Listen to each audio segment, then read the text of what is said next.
Bom, agora estou numa incumbência aqui, né, Márcia? Muito legal. Estamos conversando com a Márcia aqui.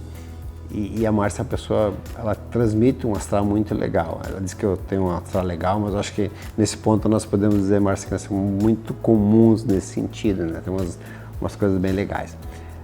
Márcia, uma coisa que chamou a atenção, né, dentro das saídas e vindas, né? A gente começa falando de profissão, de atividades e tal. E você começou numa atividade bem numérica, né? Sim. Bem exata, né? Uhum. E aí depois migrou para toda essa parte mais pessoal, né? Sim.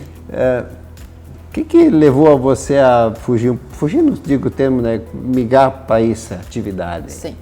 Primeiramente, eu acho que quando eu escolhi a ciência da computação, eu nunca na vida pensei que eu ia sair da ciência da computação, porque eu gostava muito, né? Naquela época nós trabalhávamos juntos na Ave Amaral e eu lembro de fazer os softwares e tal e criar e aí eu gostava muito, muito mesmo daquele mundo. Mas eu fui vendo que eu gostava também de entender da empresa. Não ficar só no meu reduto tecnológico ali, né, da tecnologia da informação.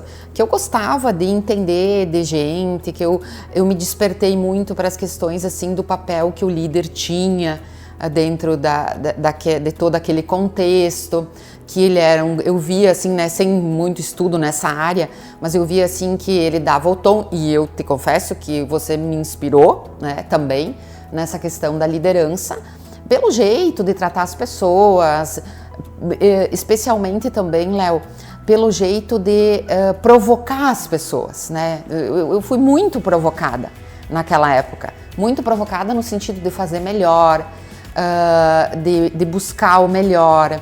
Por quê? Porque eu era inspirada a fazer isso. E ao mesmo tempo que eu era inspirada, eu tinha autonomia para fazer.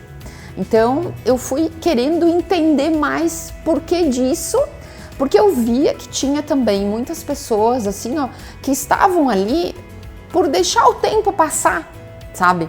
Não assim, oferecendo o seu melhor, que nem você falou na tua entrevista, tá oferecendo o teu melhor, tá fazendo o teu melhor.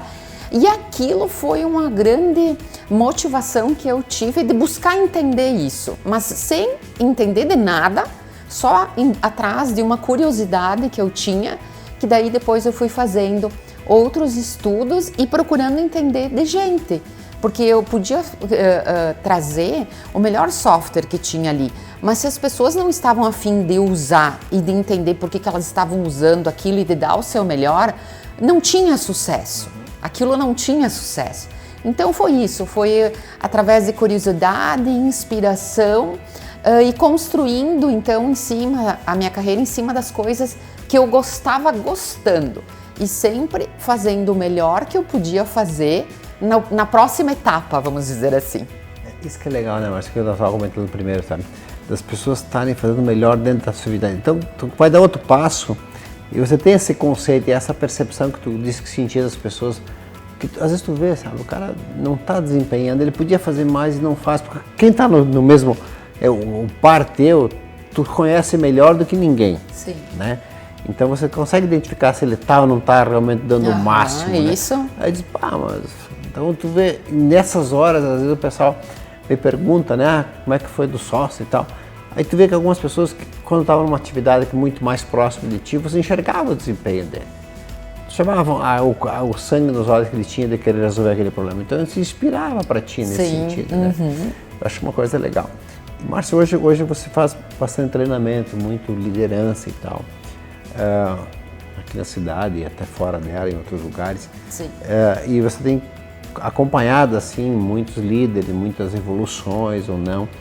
E o que caracteriza, tu acha que a nossa região aqui, a liderança, o que é umas coisas que tu vê forte da nossa liderança e que é umas fraquezas que tu vê das nossas lideranças aqui, das empresas que se envolvem, assim, qual é a média que tu vê da liderança nas nossas regiões? Sim, eu vejo ainda uma liderança, Léo, que ela tem dificuldade de proximidade com as pessoas. Porque eu entendo de certos aspectos, porque a gente foi, digamos assim, de uma época onde tinha muito mais comando e controle. Só que hoje, com toda essa geração que está vindo, isso não cabe mais muito, entende? Tem momentos que sim, que precisa de um comandante para, né, para navegar com o barco, mas a grande parte do tempo tu tem que estar próximo das pessoas. Eu acho que essa é a grande transformação que os líderes têm que entender, que hoje, mais do que só cuidar dos negócios, eles precisam cuidar das pessoas.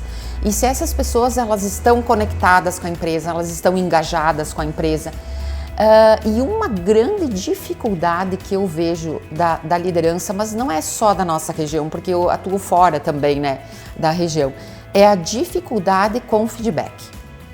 A dificuldade de sentar diante das pessoas, dos teus colaboradores, de alinhar expectativas, certo? Então, porque eu posso estar esperando que tu me entregue alguma coisa, mas eu estou esperando, eu não fui clara contigo com aquilo que eu quero que você me entregue. Então eu vejo falhas nesse sentido e eu vejo falhas também, ou vamos dizer assim, oportunidades de melhoria, de sentar recorrentemente com o funcionário, com o colaborador, para novamente alinhar essas expectativas e dizer claramente para ele como que ele está desempenhando, como ele está performando.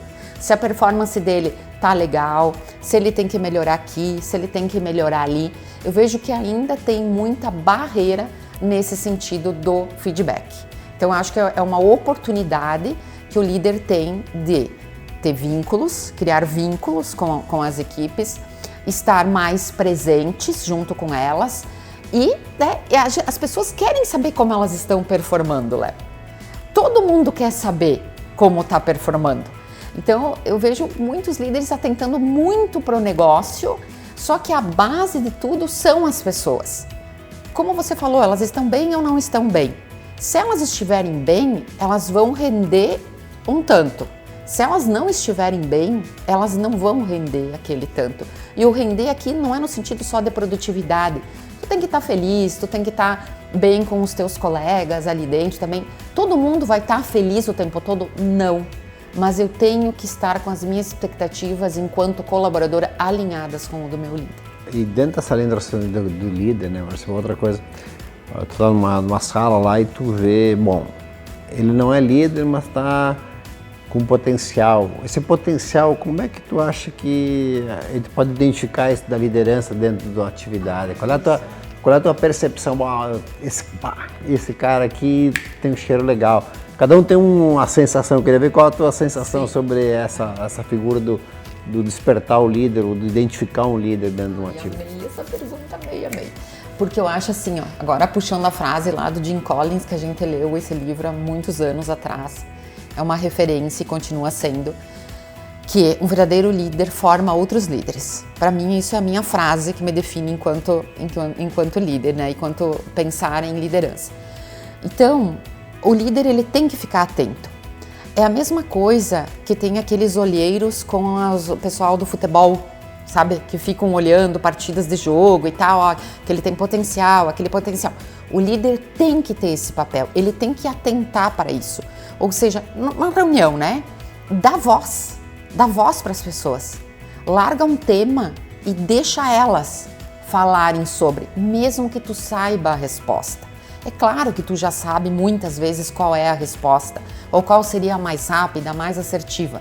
Mas naquele momento que tu larga e tu deixa o pessoal vir, tu logo vai identificar quem é que tem potencial ou vontade. Porque até mesmo se nós formos numa escola de crianças, tem aquele líder que ele já, por ser nato, ele já vai começar a comandar as atividades e tal. Mas muitas vezes nós descobrimos líderes que não são tão expressivos, mas que têm uma semente da liderança aí e propriamente que quer se desenvolver também. Então, aquela pergunta, as pessoas nascem líder? Alguns sim, outros não. Agora, tu pensa se nós dependesse só de quem nasce líder? Nós teríamos uma pobreza de liderança, faltariam líderes nas empresas. Então, a questão é dar voz para essas pessoas. Deixa vir, dá oportunidade para elas, provoca, desafia. Logo tu vai ver quem são esses potenciais. E daí, identificado isso, não pode deixar assim, não fazer nada.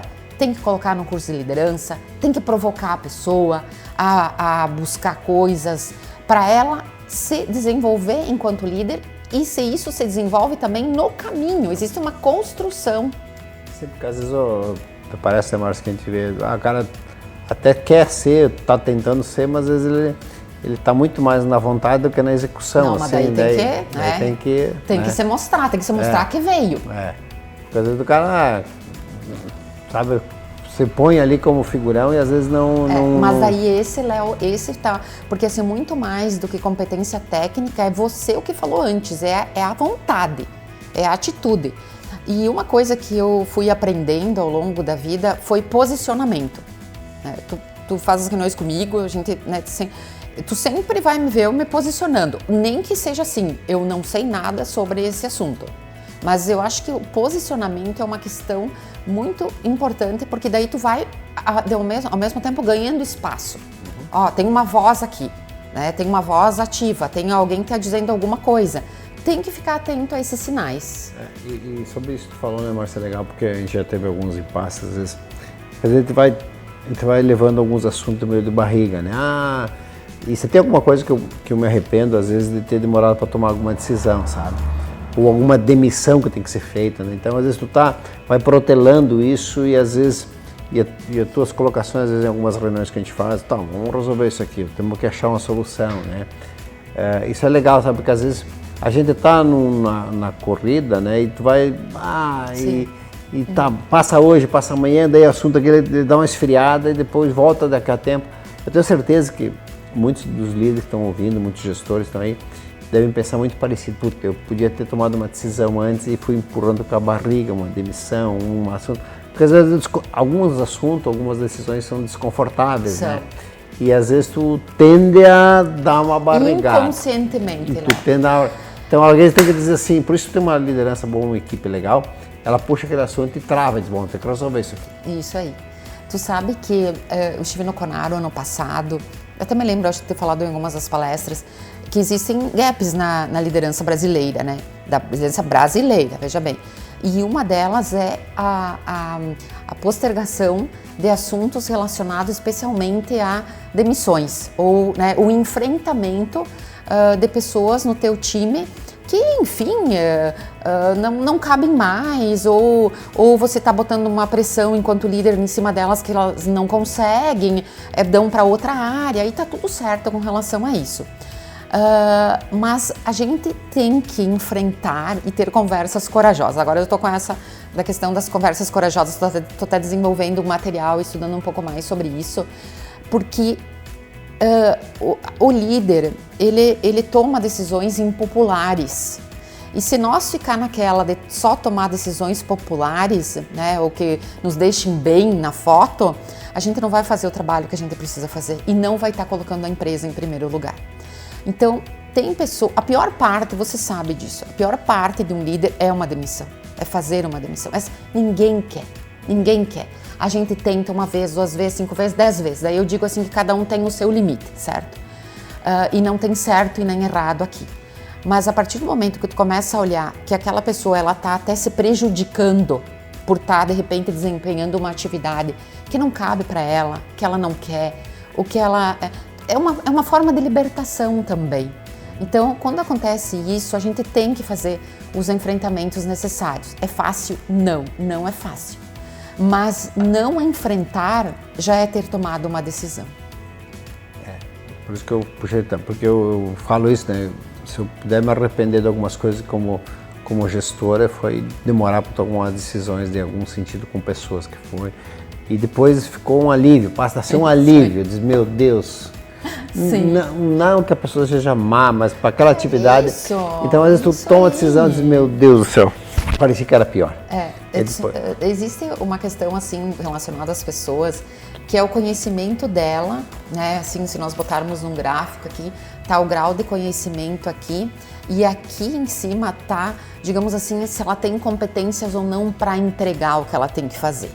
Se você tem, por exemplo, um grau de competência e motivação aqui nessa parte aqui. Se tu tem uma pessoa que tem muito conhecimento, mas ela não tá com vontade de exercer aquilo, não adianta, sabe? Tem que combinar as coisas. Eu tenho que ter um certo conhecimento para mim estar motivada e fazer determinada e preencher bem o que eu tenho que fazer, ter uma boa entrega. Agora, se isso não tiver de acordo, se você colocar para mim, por exemplo, uma situação extremamente complicada que eu reconheço que eu não sou capaz de fazer, é o líder que tem que ver isso. Porque eu posso tentar fazer de tudo, mas eu vou me frustrar porque eu não vou entregar aquilo que eu tenho que entregar. Então é muito importante o líder olhar para isso, sabe? Se a pessoa tem competência, se ela está motivada para fazer isso. Claro, nós temos um papel muito importante de como você falou no teu exemplo ali, que alguém te ensinou a, como é que é, na indústria ali, a limar uma peça. O líder também tem que fazer a mesma coisa diante de outras atividades que ele tem a entregar hoje para o seu colaborador. Ele tem que ver se ele está capacitado, se ele precisa mais estudo, precisa colocar alguém do lado para ensinar, e não deixar a pessoa, vamos dizer assim, corre que agora tu vai ter que fazer. Então a pessoa também tem que estar preparada e falar sobre isso. Legal. Márcia, outra coisa dessa parte de liderança também. Hoje, mulher, homem, aí tem essa linguagem, porque é negro, porque é isso, porque é grande, porque é pequeno. Tem vários gêneros aí que estão em voco, né? A pergunta é assim, hoje tu vê a liderança hoje feminina tomando um espaço legal, tu sente isso tranquilo, porque às vezes eu sempre vejo às vezes um pouco de comentário um pouco exagerado, me parece, sabe? Porque não me deram espaço porque eu sou mulher, não me deram espaço porque eu sou negro, me parece que existe um pouquinho de esconderijo ali, me parece, né? Não sei se porque para mim eu acho tudo muito natural, muito normal, né? Que parece que, eu não sei. Você tem um certo exagero nisso, eu não talvez, sei. Né? Bom, eu me criei assim dentro de ambientes masculinos. Para mim isso nunca foi o problema, porque eu acho que nós temos que criar o nosso espaço. É por competência, é por vontade, é por capacidade, né? É por você tentar conquistar o teu espaço. Então, para mim, sempre me pergunto, mas aí trabalha com ambientes quase extremamente masculinos e tal. Eu vejo que as mulheres vêm ganhando espaço e vêm ganhando muito espaço. Você é prova disso lá vendo as nossas equipes. As mulheres estão ganhando muito espaço por merecimento. Então, claro que se nós pegarmos, Léo, as 110 maiores empresas do Brasil e olharmos o número de CEOs, apenas 4 delas têm liderança feminina. 4 CEOs. O resto tudo é no ambiente ainda masculino.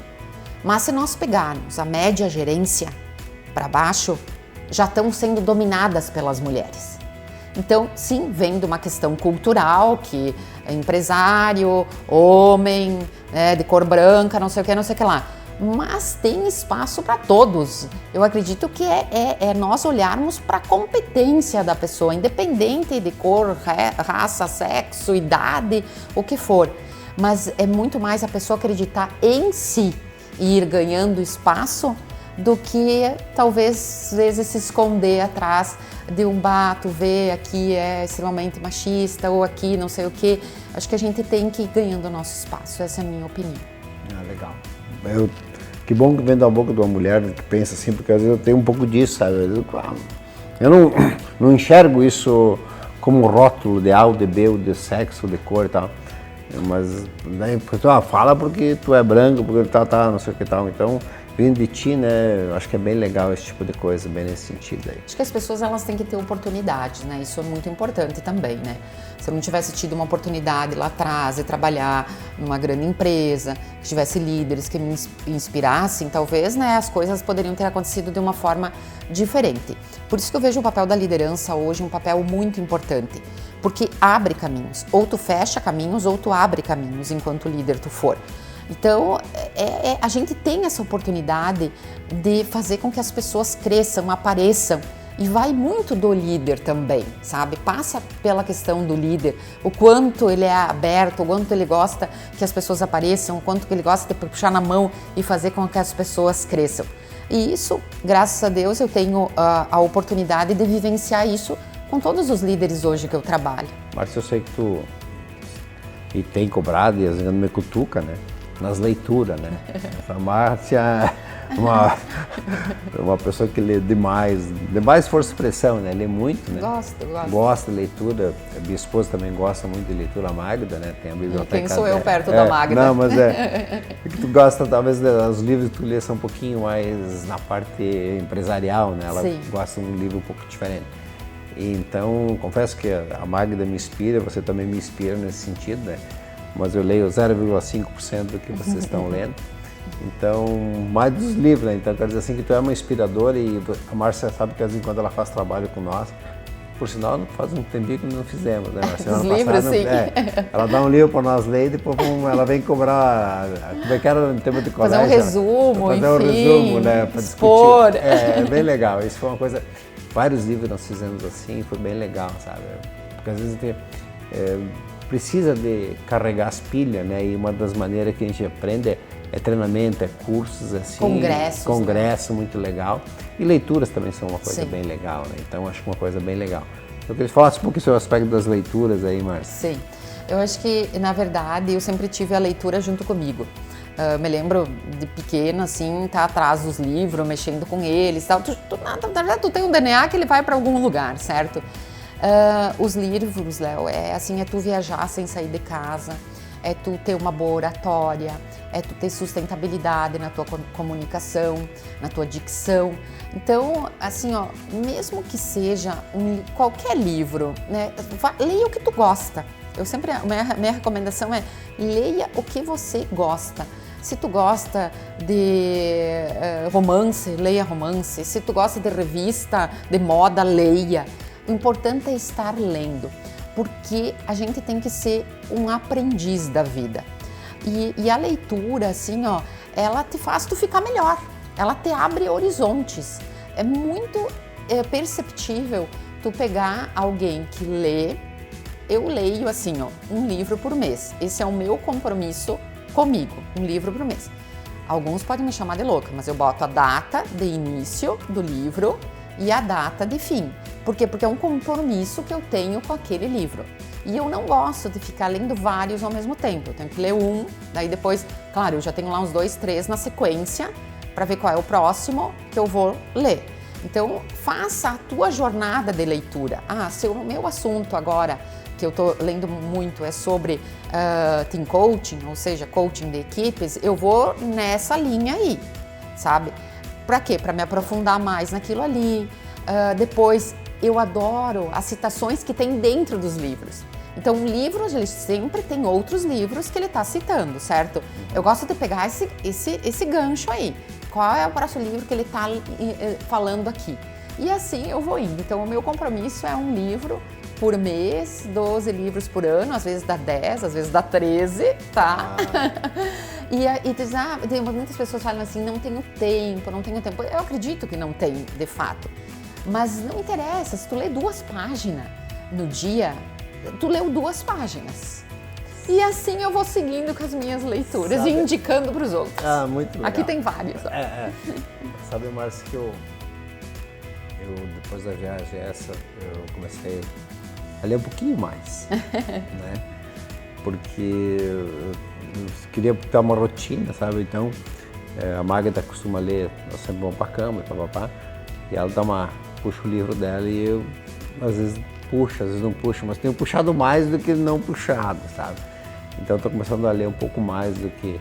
Eu agora estou lendo uma experiência do Sandler, acho que não lembro dos nomes direito, né?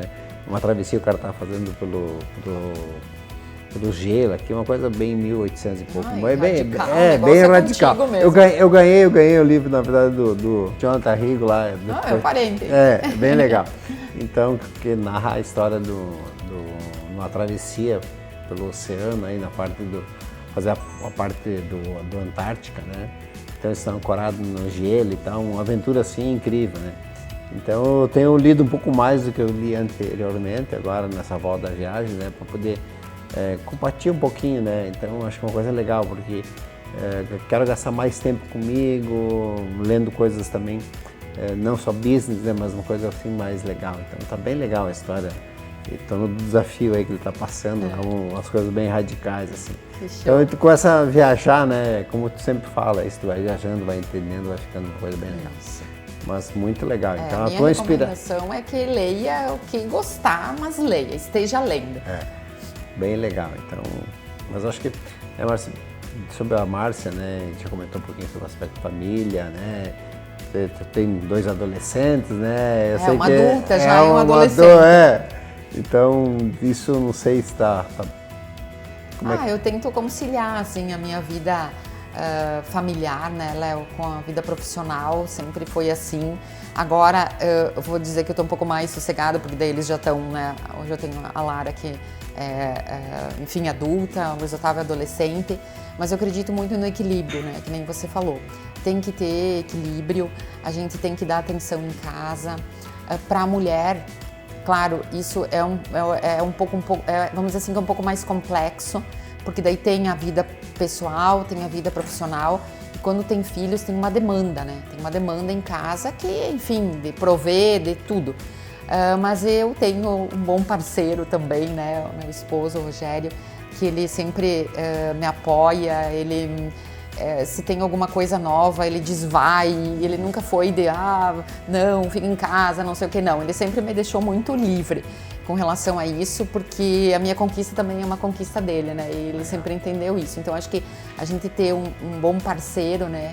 Que nem você falou da Magda, falo do Rogério, é muito importante para nossa vida. Uma boa retaguarda, a minha família, minha mãe, meu pai. Minha mãe foi segunda mãe das crianças, né?